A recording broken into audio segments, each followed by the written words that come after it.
Kalau menurut William Walker Atkinson ada 7 hukum semesta. Istilahnya kan kosmik. Jadi alam semesta ini ada 3 rumusan hukumnya. Yang pertama apa? Yang pertama ada the law of vibration. The law of vibration itu segala sesuatu itu bergetar. Tidak ada yang diam. Getaran-getaran dalam frekuensi yang sama akan saling menarik. Kegembiraan akan menarik kegembiraan yang lain.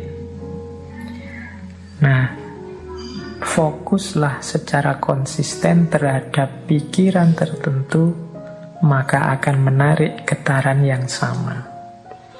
Jadi the law of vibration itu kita ini bergetar terus. Ini menjelaskan bergetar ini mungkin tidak mudah. Kita ini kan sebenarnya tidak diam. Coba teman-teman perhatikan pikiranmu, perasaanmu, intelijensimu. Ini kan kerja terus. Ya dari luar kelihatan diam, tapi di dalammu itu kan rame terus. Nah, itu mungkin mudahnya ya, jenis getaran. Engkau sedang berada di frekuensi mana? Mungkin engkau sedang marah-marah, mungkin engkau sedang senang, mungkin engkau sedang gelisah, mungkin hari ini engkau sedang bingung karena vaksin, mungkin hari ini engkau sedang gelisah karena sekelilingmu sedang pembatasan ketat karena pandemi. Mungkin ini kan sebenarnya dirimu itu sedang bergetar. Nah, the law of vibration itu vibrasi yang sama akan saling menarik atau akan menggetarkan energi atau menggetarkan vibrasi yang dekat dengan dirinya. Jadi kalau kita gembira, sekeliling kita akan hawanya gembira. Dan orang-orang yang di dekat kita akan terpengaruh oleh kegembiraan itu. Itu the law of vibration, mudahnya begitu. Jadi getaran kita itu mempengaruhi sekelilingnya.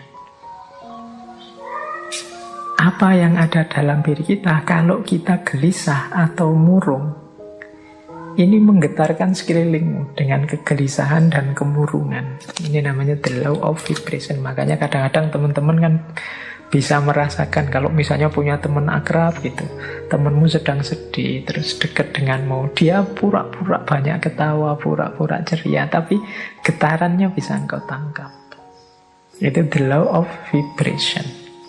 Jadi getaran yang ada dalam diri kita itu akan menarik frekuensi yang sama dari yang ada di sekeliling kita. Kalau teman-teman dekat dengan teman yang sedang sedih, sedang gelisah, sedang susah, sekali-sekali dia tampak nangis, itu kan kita ikut terus hanyut dalam situasi kesedihannya, ikut dalam kemurungannya. Nah, ini ilustrasi mudah. Kalau teman-teman dekat dengan teman yang sedang senengnya luar biasa, cerianya luar biasa karena tujuannya tercapai gembira, itu kita dekat dia juga ikut gembira. Jadi getaran yang ada dalam diri orang lain bisa mempengaruhi getaran yang ada dalam diri kita. Demikian pula sebaliknya. Jadi kegembiraan akan mendatangkan kegembiraan, kesedihan juga akan mendatangkan kesedihan. Ini the law of vibration namanya. Menyikapi the law of vibration itu seperti apa? Ya menurut William Walker Atkinson adalah fokuslah pada yang baik-baik, yang indah-indah, yang nyaman-nyaman di pikiranmu.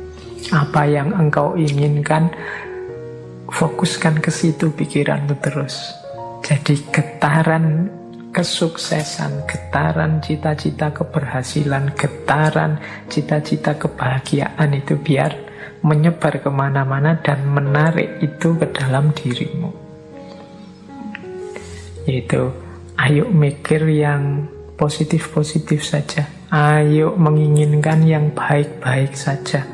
Ayo mengharapkan yang nyaman-nyaman saja, yang damai-damai saja. Loh, itu nanti itulah yang akan hadir karena tertarik oleh getaran keinginan kita, getaran yang ada dalam diri kita.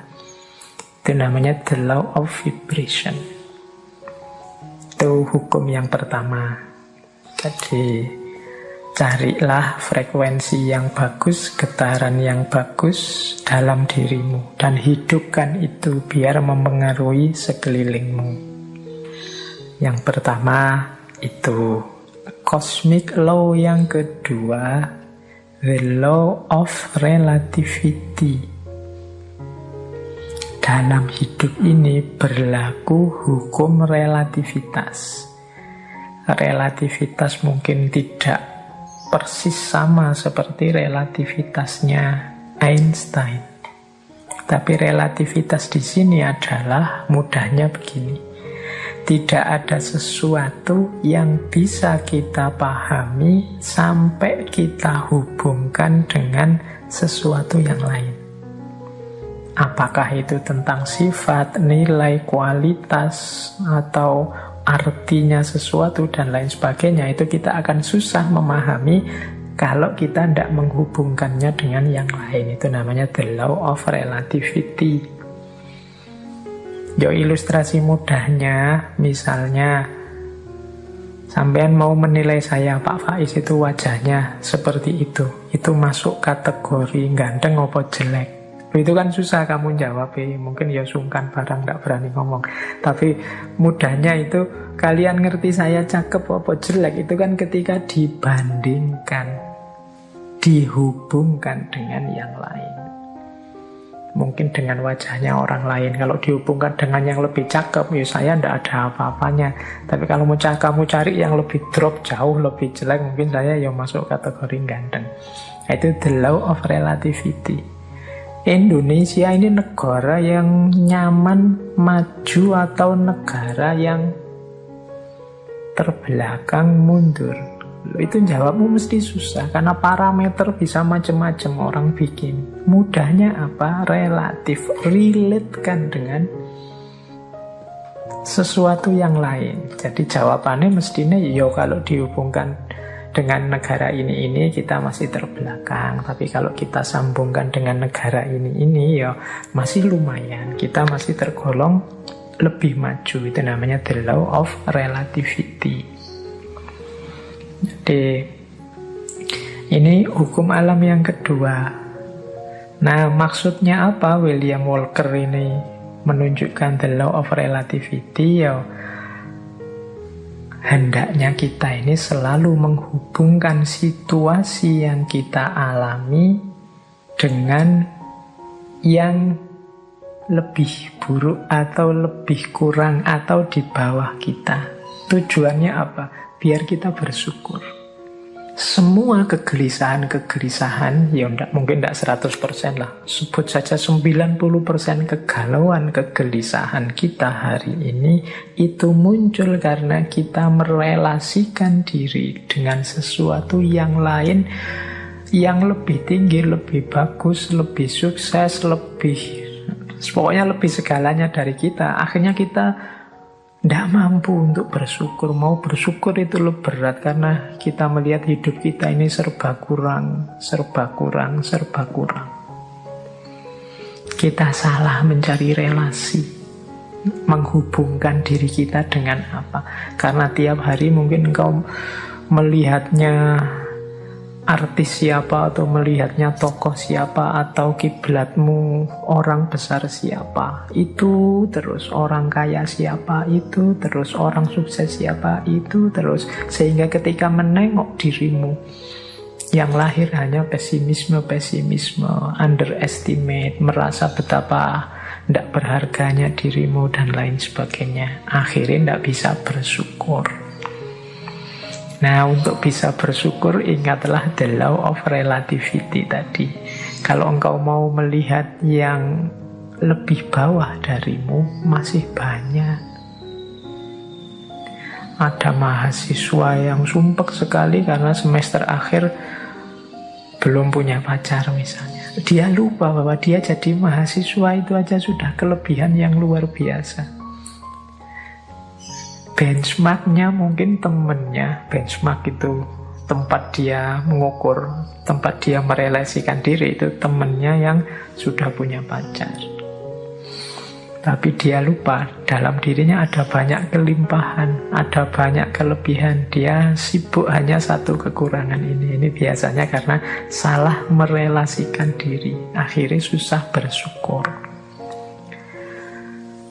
Nah, itu hukum alam yang kedua, law of relativity. Ayo, untuk banyak hal, ya enggak untuk semua hal ya, untuk beberapa hal law of relativity ini kita pakai ya untuk yang baik-baik, sholat, ibadah, untuk tekun belajar. Nah, kita ambil yang level tinggi biar kita semangat untuk meniru yang baik-baik. Tapi untuk hal-hal tertentu kita ambil standar yang lebih di bawah kita, sehingga kita tidak lupa untuk bersyukur.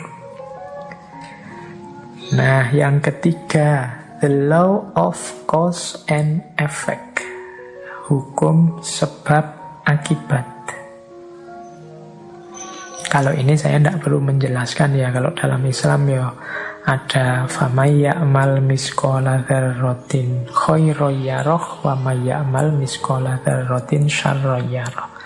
Ada aksi, ada reaksi. Ada sebab, ada akibat.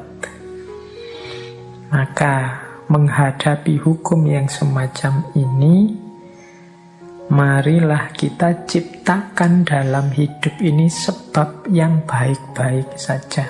Sebab-sebab yang produktif, yang sukses, yang unggulan, sehingga kita mendapatkan akibat juga yang sukses, yang unggulan. Jadi karena ada sebab, ada akibat.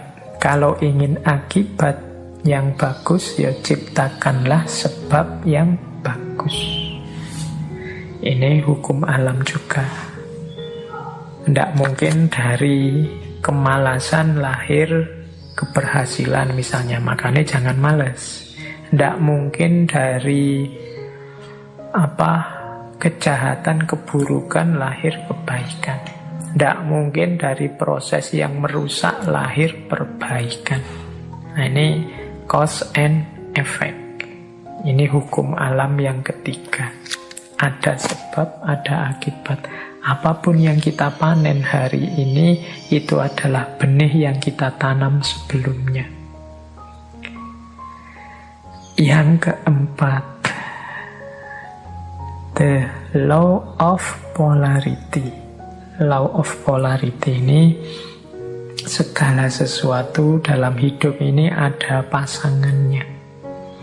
Ada panas, ada dingin, ada terang, ada gelap, ada atas bawah, ada baik buruk. Ini pasangan.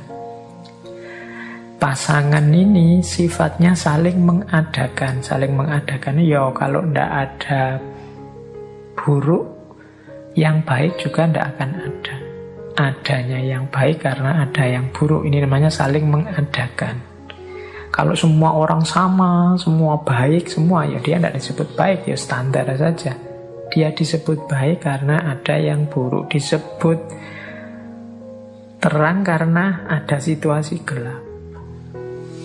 Disebut atas karena ada bawahnya. Bawah saja tidak ada atas, tidak mungkin. Atas saja tidak ada bawahnya, tidak mungkin. Jadi dia saling mengadakan, saling mendukung keberadaan masing-masing. Oke, jadi situasi the law of polarity ini membuat kita nanti tidak mudah melihat satu sisi saja dari sesuatu, tapi harusnya kita melihat secara lebih lengkap. Jadi ada orang baik loh, terus kita puji, kita senangi total 100%. Dia dengan segala kebaikannya. Tiba-tiba dia melakukan sedikit atau satu keburukan. Runtuhlah kepercayaan kita, yang darinya sangat cinta jadi sangat benci. Kita lupa bahwa namanya masih manusia, masih duniawi, itu pasti berpasangan. Ada baiknya, ada buruknya. Ya mungkin kadar dan ukurannya berbeda-beda, tapi pasti ada pasangan-pasangan ini. Kita sering tidak siap menerima situasi yang kebalikan dari kenikmatan, kenyamanan yang kita rasakan hari ini. Padahal itu ya berpasangan. Ada enak, ada tidak enak. Di balik kenikmatan, di sisi sana ada ketidaknikmatan. Itu selalu ada. Minggu depan insya Allah kita perdalam the law of polarity ini di falsafah hidup yin yang. Tapi the law of polarity ini juga salah satu dari 7 cosmic law, salah satu hukum semesta. Baik, nanti kita lanjutkan kalau yang keempat ini ya. Yang kelima, the law of rhythm. The law of rhythm ini, hidup ini mengalami siklusnya masing-masing. Hidup ini ada perputarannya. Siang, malam, kelahiran, kematian, kemunculan, kepergian, dan lain sebagainya. Namanya rhythm, iramanya hidup. Nah, segalanya ada awalnya, ada akhirnya. Ini the law of rhythm. Beberapa kali saya ceritakan kan ada kisah sufi, seorang sufi yang punya jargon, ini pun akan berlalu. Mengalami apapun, apakah itu kesenangan, apakah itu kesedihan, pada saatnya juga akan berlalu. Seberat apapun, seperti apapun. Termasuk pandemi ini, dia ada awal kehadirannya, pasti nanti ada akhir kepergiannya. Itu the law of rhythm. Jadi kalau kita mengalami situasi apapun, sadarlah bahwa situasi ini akan berakhir. Yang sedang sedih, ingatlah kesedihanmu pada saatnya akan berganti kegembiraan. Yang sedang gembira, wong namanya kita hidup, pada saatnya juga akan ada masalah dan kegembiraan akan bertemu dengan kesedihan. Itu namanya the law of rhythm. Hidup ini ada siklusnya. Yang sedang di bawah jangan putus asa, yang sedang di atas jangan jumawa. Karena kita ini berputar. Ini namanya the law of rhythm. Untuk the law of rhythm ini, insya Allah nanti minggu terakhir kita bahas dari perspektif filsafat Jawa, Cokro Manggilingan. Baik, kita lanjutkan. Yang keenam, the law of gestation. The law of gestation itu bunyinya begini. Segala sesuatu perlu waktu untuk terjadi. Tidak ada yang ujuk-ujuk sempurna, tidak ada yang ujuk-ujuk utuh. Segala sesuatu dalam hidup ini butuh proses, perlu waktu. Jadi makanya kita kalau ingin sukses juga perlu kesabaran, menunggu momen, menunggu waktunya. Karena segala sesuatu ada waktunya. Ada waktu menanam, ada waktu memelihara, ada waktu memetik buahnya. Segalanya butuh proses. Tidak ada yang ujuk-ujuk setelah ditanam terus buahnya muncul. The law of gestation. Dan yang ketujuh, yang terakhir dari 7 cosmic law adalah the law of transmutation. Segala sesuatu berubah. Jadi segala sesuatu, karena hidup ini di dunia pastinya dinamis, segalanya berubah. Ini banyak kalau kita belajar filsafatnya dulu, filsafat Yunani yang terkenal Heraklitus itu ya segalanya berubah, kecuali perubahan itu sendiri. Yang tidak berubah hanya perubahan. Nah, law of transmutation ini menyadarkan kita untuk menghadapi perubahan, merancang dan menyiapkan perubahan agar perubahan yang terjadi arahnya sesuai keinginan kita, membuat kita lebih baik, membuat kita lebih sukses, membuat kita lebih berhasil. Jangan biarkan perubahan liar tidak terkontrol.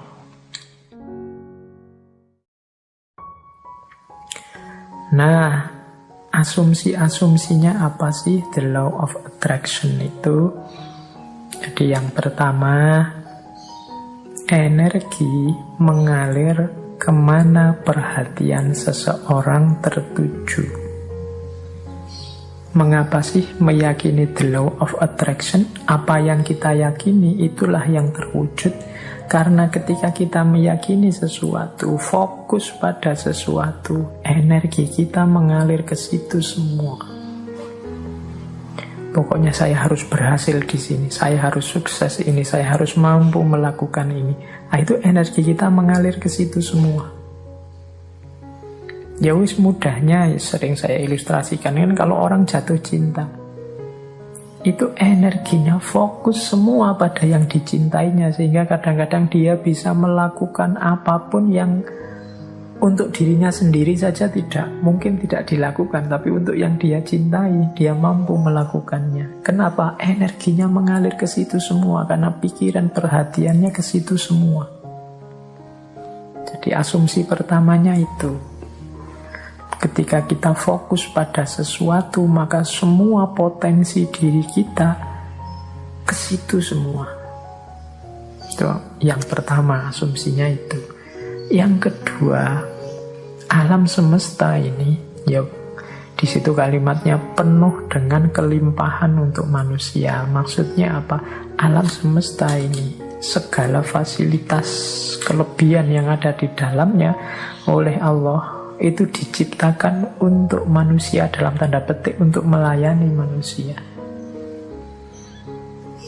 Kita ini kan makhluk yang dihadirkan ke bumi setelah bumi siap untuk kita huni. Karena memang bumi disiapkan untuk manusia. Maka apapun sebenarnya yang kita inginkan, yang kita harapkan dalam hidup ini pasti difasilitasi oleh alam semesta sekeliling kita. Tinggal kita mau atau tidak. Nah, itu asumsi kedua. Berarti kuncinya ada pada keinginan dirinya manusia.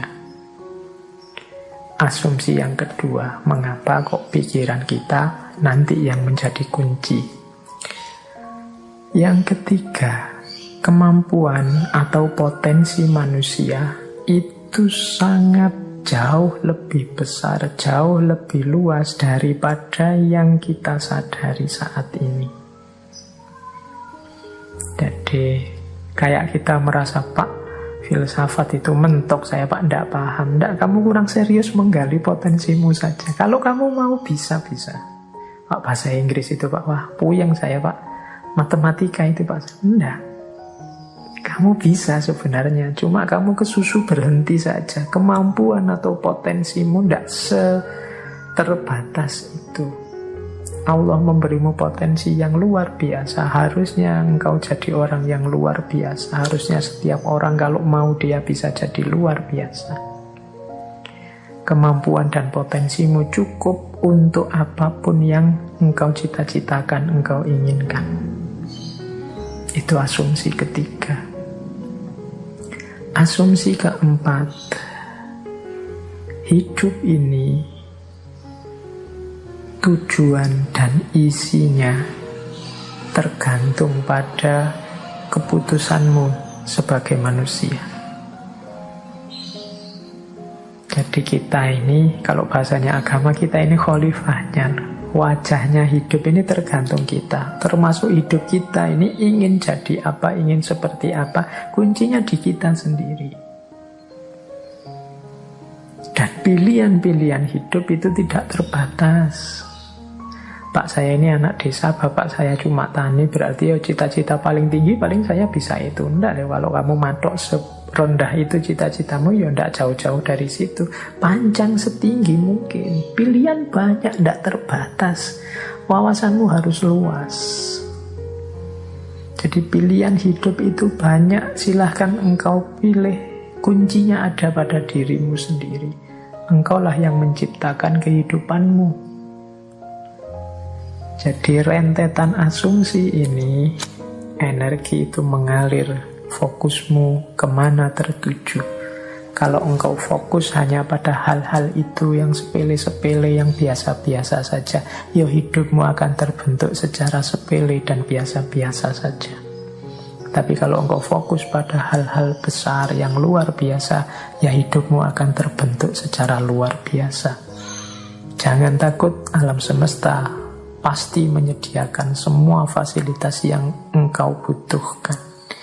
Kuncinya hanya ada pada dirimu. Mau atau tidak, siap menggali kemampuanmu sendiri atau tidak, berani memilih, memutuskan atau tidak. Apapun yang engkau putuskan, engkau pasti mampu mewujudkan dan alam semesta akan membantumu dan energimu akan fokus ke sana untuk melahirkannya.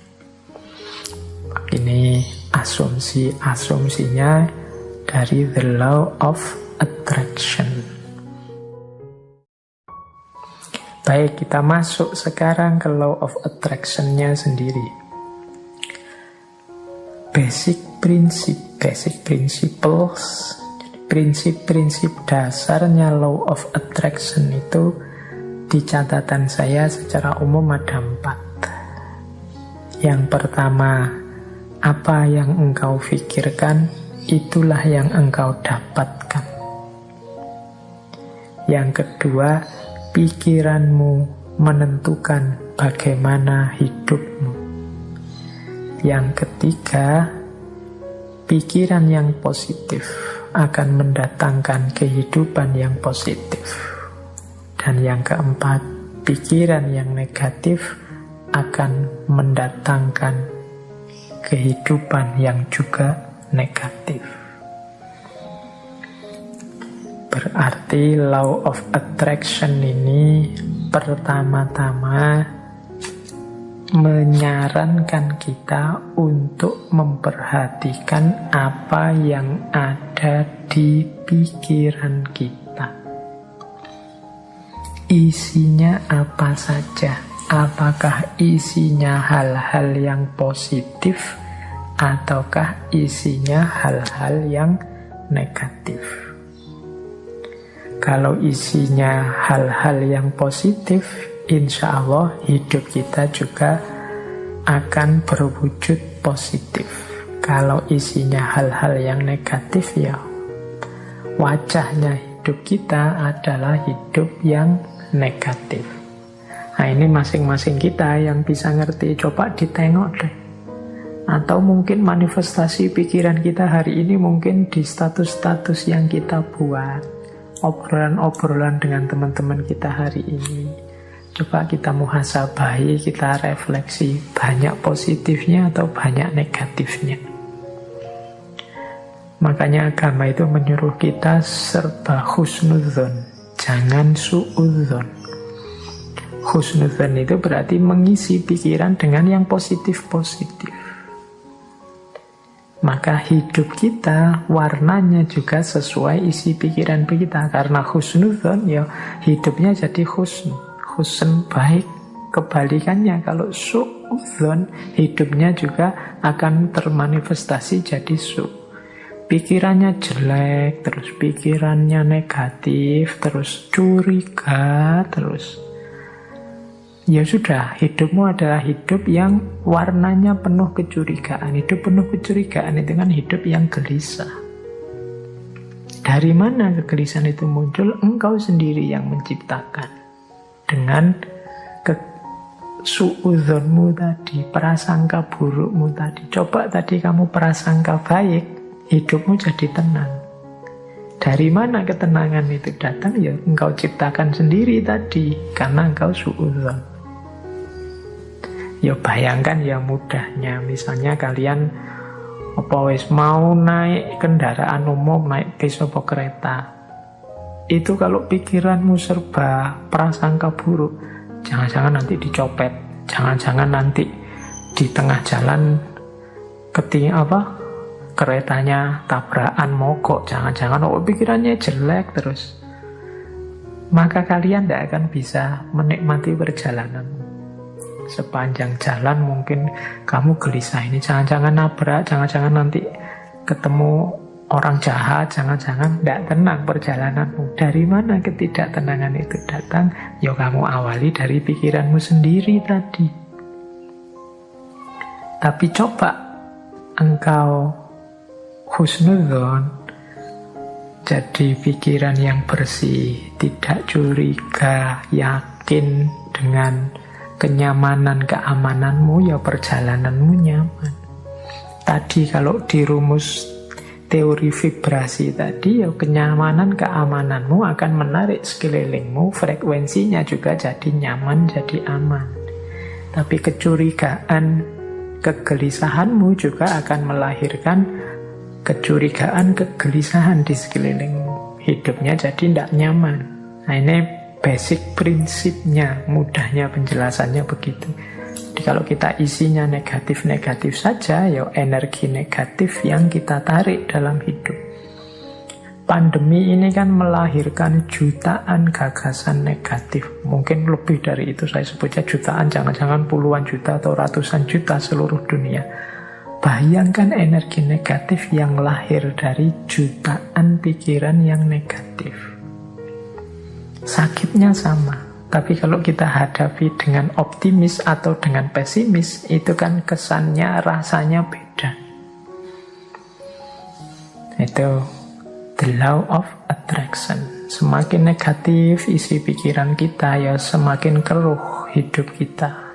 Asalnya ya kita sendiri yang mengundang kekeruhan itu. Makanya ada quotes dari Napoleon Hill. Napoleon Hill ini juga tokoh spiritualis yang sering juga menulis buku-buku coraknya self-improvement atau self-help. Dia bilang begini, keep your mind fixed on what you want in life, not on what you don't want. Ini beliau ngasih tips, simpanlah di kepalamu, isi saja dengan apa yang engkau inginkan, bukan apa yang tidak engkau inginkan. Contohnya misalnya tadi ya, mau naik kendaraan umum, kereta atau pesawat. Niatnya apa? Saya naik pesawat semoga aman. Ini lebih positif daripada saya niat naik pesawat semoga tidak tabrakan. Nah, ini kata-kata tidak bertabrakan ini oleh Napoleon Hill disebut negatif. Jadi mending kita pakai kalimat yang positif untuk menghadirkan tadi energi dan vibrasi yang positif. Jadi simpanlah hal-hal yang positif di kepala, bukan hal yang negatif. Begitu kita, misalnya hari ini ada pandemi, ya mari kita berdoa semoga kita sehat. Bukan fokus pada semoga penyakitnya tidak menyerang kita. Itu ada tidaknya. Tidak itu mudahnya didefinisikan sebagai negatif. Nah, negatif-negatif ini ya akan berkumpul energinya di sekeliling kita. Jadi lebih baik menggunakan kalimat yang positif. Insya Allah Indonesia akan berhasil mengatasi pandemi ini. Insya Allah upaya yang dilakukan pemerintah akan sukses. Nah, ini menghindari kalimat-kalimat yang negatif. Jangan-jangan meskipun sudah begini masih belum sukses. Jangan-jangan itu kalimat-kalimat kekhawatiran, kalimat-kalimat negatif akan berpengaruh. Jadi kuncinya the law of attraction itu hindari pikiran-pikiran negatif, hindari pernyataan-pernyataan yang negatif. Karena itu akan menjadi kunci hadirnya energi-energi yang negatif di sekeliling kita. Nah, sekarang prosesnya 6 langkah menuju the law of attraction tadi. Caranya bagaimana sih Pak? Biar yang saya inginkan kemudian benar-benar terwujud. Biar yang tadi saya niati akan saya wujudkan benar-benar hasil. Nah, ini ada 6 step, ini dari berbagai sumber tentang the law of attraction.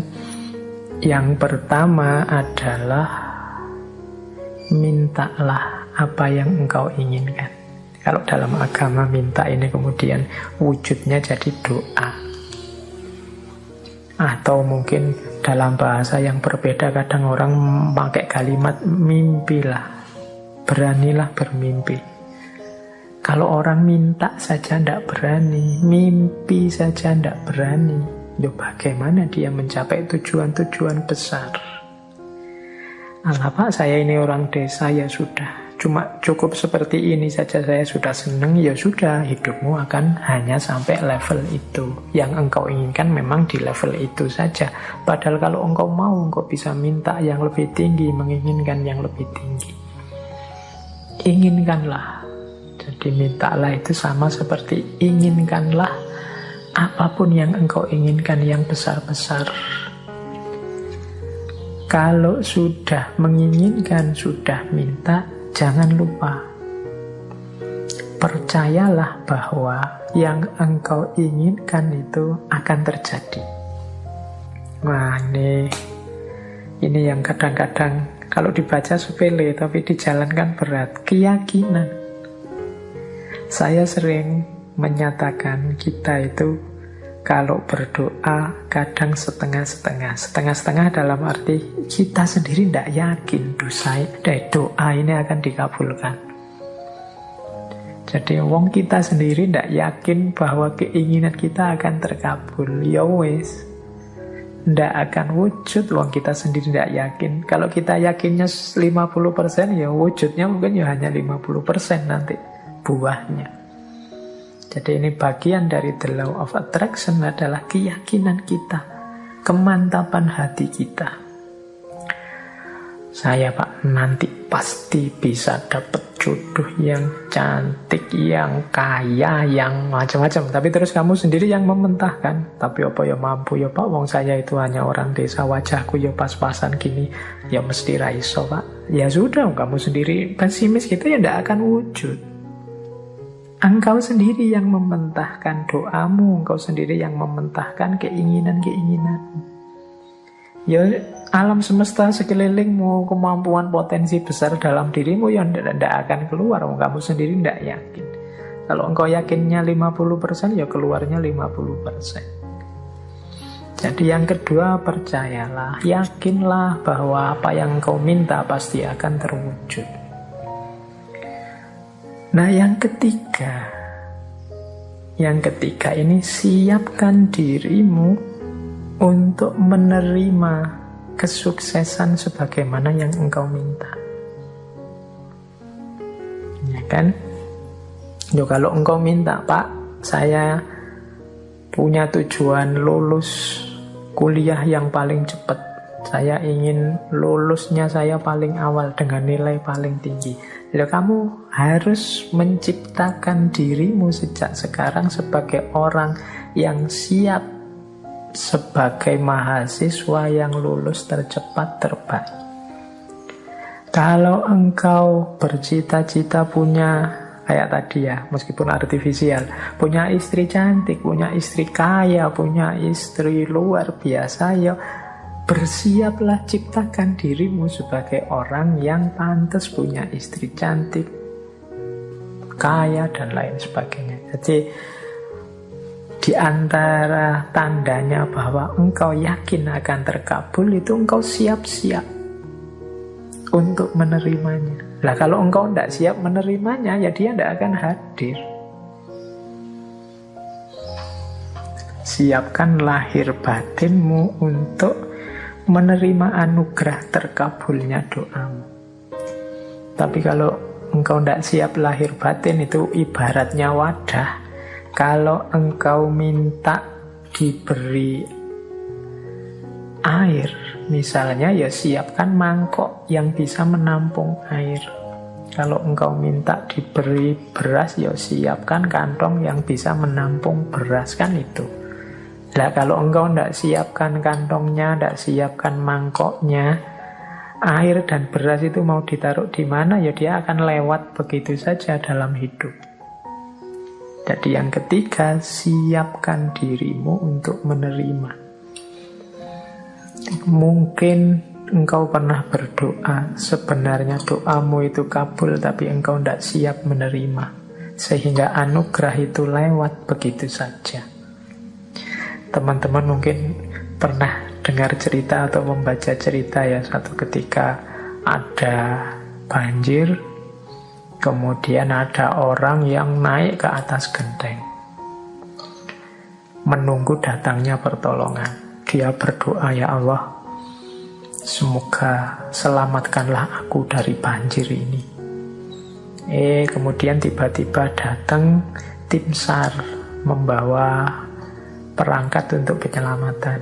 Dia mau menyelamatkan dia tidak mau. Enggak, saya menunggu Allah langsung yang menyelamatkan saya, bukan tim SAR. Silahkan lewat saja. Kemudian tim SAR lewat begitu saja, wong dia tidak mau. Sampai hari berikutnya juga begitu. Tim SAR balik lagi, dia tetap tidak mau. Menunggu langsung pertolongannya Allah. Akhirnya dia meninggal. Wong yo tidak cepat-cepat ditulungi. Nah, begitu sampai di akhirat, dia protes sama Allah. Ya Allah, saya berdoa loh untuk meminta pertolongan-Mu. Wong aku ini orang soleh.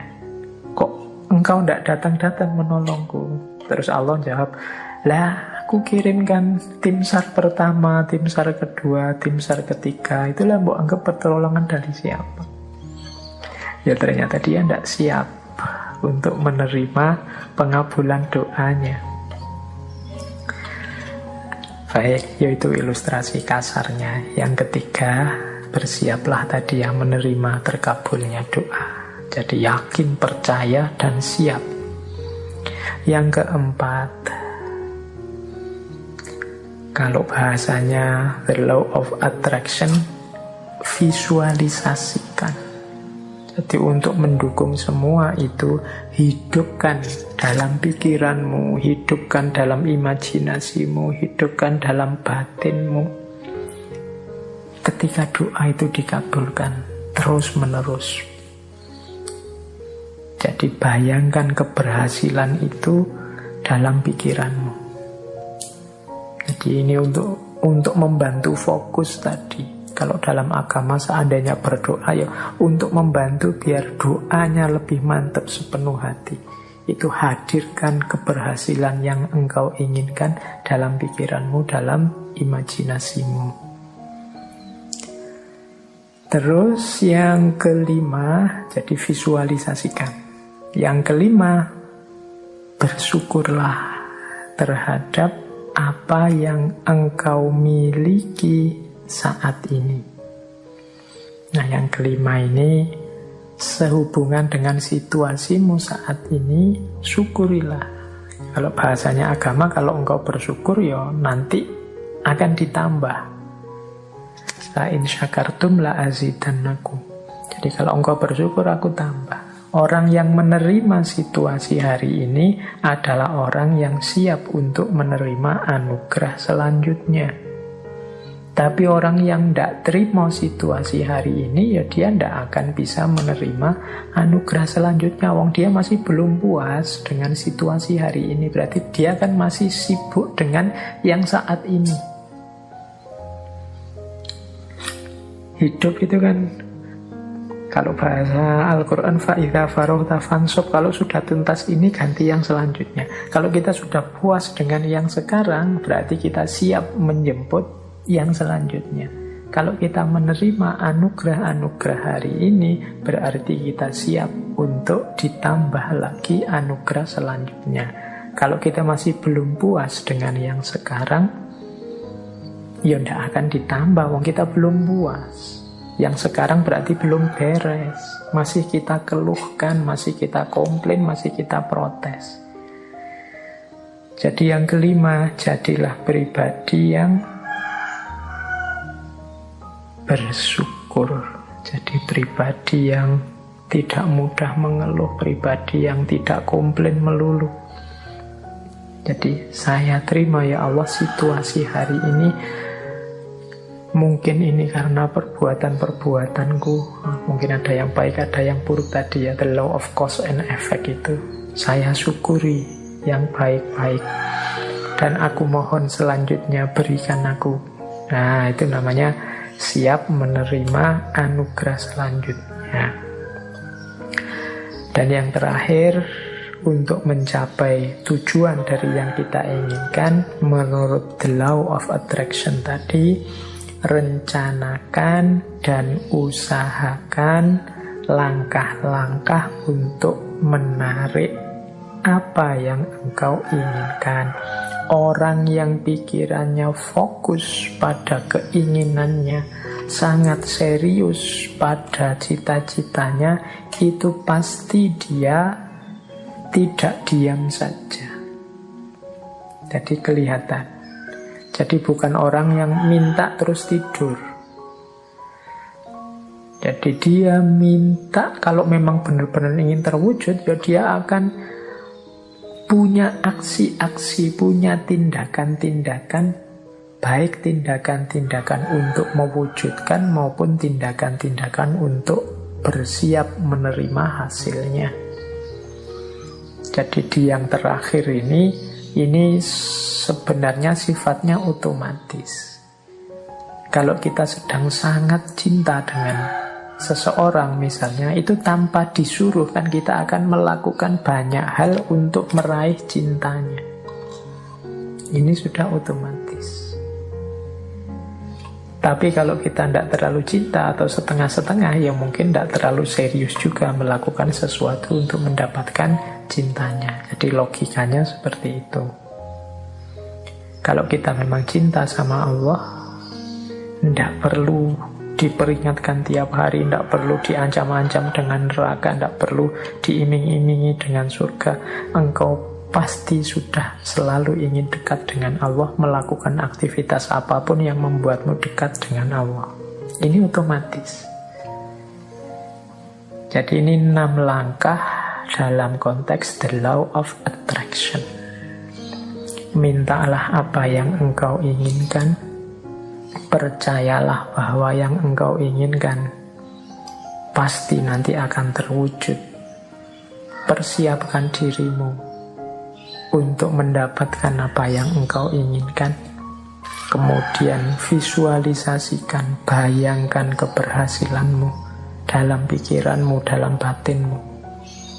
Syukurilah kondisimu saat ini. Upayakan sejauh kemampuanmu untuk mewujudkan keinginanmu. Maka alam semesta, Allah akan memberikan anugerahnya mewujudkan keinginanmu. Itulah the law of attraction. Baik, terus saya lanjutkan lagi.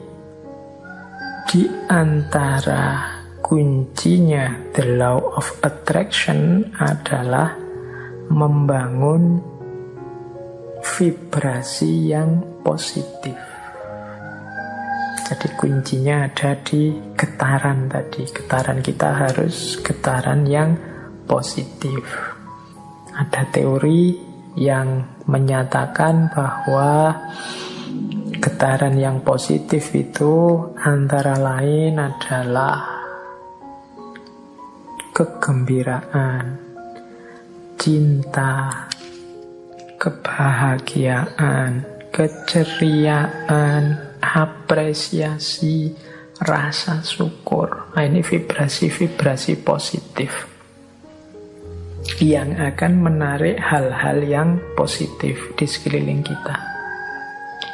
Kalau teman-teman merasa hidupku ini kok suram terus ya, hidupku ini rasanya kok sumpek terus, hidupku ini rasanya kok gelisah terus, jangan-jangan memang kita sendiri yang membangun energi, membangun vibrasi getaran yang negatif. Getaran negatif itu kemarahan, kekecewaan, frustasi, rasa bersalah, rasa tersakiti, ketakutan, dan lain sebagainya. Itu vibrasi yang negatif. Kalau kita tiap hari diri kita isinya ini saja, ya getaran kita getaran yang negatif dan akan mengundang juga hal-hal yang negatif. Seperti saya contohkan tadi, ketakutan-ketakutan kita ya akan mengundang hadirnya apa yang kita takuti. Demikian juga frustasi, kekecewaan, kemarahan. Ini hal-hal yang negatif, menciptakan getaran yang negatif, mengundang kenegatifan yang sama ke sekeliling kita. Sebaliknya, kalau kita menghadirkan vibrasi-vibrasi yang positif, kegembiraan, rasa cinta, rasa syukur, keceriaan, penghargaan pada orang lain, ya yang kita undang dalam hidup kita itu hal-hal yang positif. Jadi mari kita bangun vibrasi dalam diri kita ini, kita dengan vibrasi yang positif. Hari ini kita sering terjebak dalam vibrasi-vibrasi yang negatif. Mungkin karena isi pikiran kita banyak berkutat dengan hal-hal yang negatif, atau kita terseret, terdorong oleh negativitas-negativitas di sekeliling kita. Kemarahan, kekecewaan, kegeraman, kejengkelan, ketakutan, rasa tersakiti, ini vibrasi-vibrasi yang negatif. Mari latihan untuk membersihkan ini semua. Saya sering menyampaikan Allah itu menginginkan kehidupan kita di dunia ini kehidupan yang bahagia. Maka marilah kita hidup dengan bahagia. Caranya apa? Yuk kita hadirkan kebahagiaan itu pertama-tama dalam diri kita. Kita tunjukkan rasa syukur kita terhadap aneka anugerahnya Allah selama ini. Ini akan memunculkan hal-hal yang positif dalam diri kita.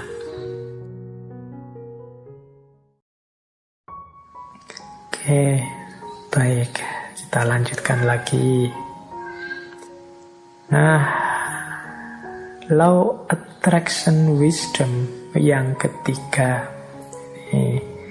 Saya ambil juga beberapa quotes.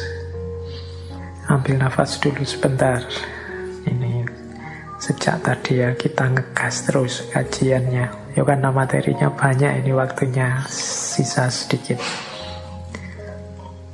Nah, kalau tentang kebahagiaan, pertama saya bawakan misalnya dari Oprah Winfrey. Ini teman-teman pasti pernah dengar lah nama beliau. Menurut Oprah Winfrey, syukurilah apa yang engkau miliki, engkau akhirnya akan memiliki lebih banyak.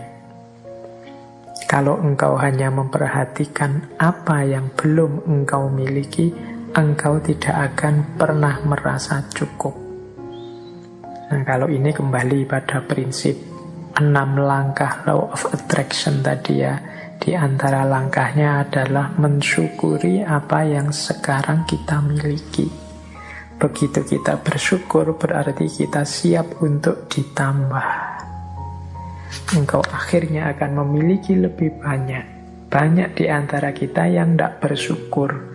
Yang jadi fokus pikiran kita apakah adalah apa yang kita tidak punya. Padahal yo pinter, IP-nya tinggi, dicintai dosen-dosennya, tapi hanya gara-gara tidak punya pacar, tiap hari sumpek mikir tidak punya pacar ini saja. Padahal ya istrinya cantik, padahal ya kaya raya, padahal ya hidupnya terjamin semuanya, tapi hanya gara-gara tidak punya anak misalnya, tiap hari mikir satu ini saja, akhirnya lupa bersyukur. Seolah-olah hidupnya punya kekurangan yang besar sekali.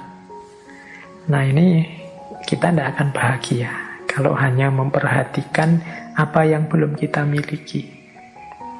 Kita harus lebih banyak fokus mensyukuri apa yang sudah kita miliki, bukan disibukkan hanya oleh apa yang kita belum punya. Biasanya kita itu lebih sibuk dengan apa yang kita tidak punya daripada mensyukuri apa yang kita sudah punya. Maka law of attraction mengajari kita ya basisnya adalah bersyukur. Kemudian ada juga quotes yang saya bawa senantiasa, jadilah versi dirimu yang terbaik daripada menjadi versi tiruan orang lain. Quotes ini mengajarkan kita untuk kita harus otentik, berani bermimpi, berani menginginkan. Banyak di antara kita yang menginginkan sesuatu saja tidak berani, memimpikan sesuatu saja tidak berani. Kita bisanya hanya mengikuti orang. Kita bisanya menjadi versi tiruannya orang lain. Kita tidak eksis jadi diri kita sendiri. Kita punya kiblat yang kiblat itu menjadi tiruan diri kita. Jadi kita selalu, saya ingin menjadi seperti ini, menjadi seperti itu. Kita tidak mendeklarasi untuk jadi diri kita sendiri, tapi versi yang terbaik, versi yang optimal, versi yang maksimal. Ya bekalnya tetap ilmu, bekalnya tetap muhasabah, merenungi diri aku, ini versi terbaikku seperti apa, kelemahan kelebihanku apa, aku ini cocoknya melakukan apa, passionku apa, dan lain sebagainya. Jadi di situ nanti kita bisa jadi versi terbaik dari diri kita sendiri. Saya bawa juga quotes dari Helen Keller. Ini mirip dengan Oprah Winfrey tadi. Kalau Keller ini penulis aktivis Amerika. Salah satu pintu kebahagiaan tertutup, maka pintu yang lain terbuka. Namun seringkali kita terlalu lama memperhatikan pintu yang tertutup sehingga tidak melihat pintu lain yang terbuka. Kita ini cenderung melihat kesulitan saja. Kita ini cenderung melihat kesusahan saja. Dari 90% anugerahnya Allah, kita lebih fokus pada 10% kehidupan kesulitan kita. Sehingga ya tadi, kita lupa bersyukur. Bahkan kalau katanya Helen Keller ini, kita lupa ada pintu kebahagiaan lain yang terbuka. Kita cueki. Kita disuruh untuk banyak di dalam rumah karena pandemi ini. Itu kita galau tiap hari mikir bagaimana kalau saya tidak keluar-keluar rumah padahal kebutuhan di luar rumah banyak. Kita lupa ada pintu lain yang terbuka bahwa alhamdulillah banyak di rumah, banyak kesempatan untuk meningkatkan potensi diri, banyak kesempatan untuk merenung, untuk muhasabah. Nah, itu contohnya. Tapi kita lupa dengan anugerah.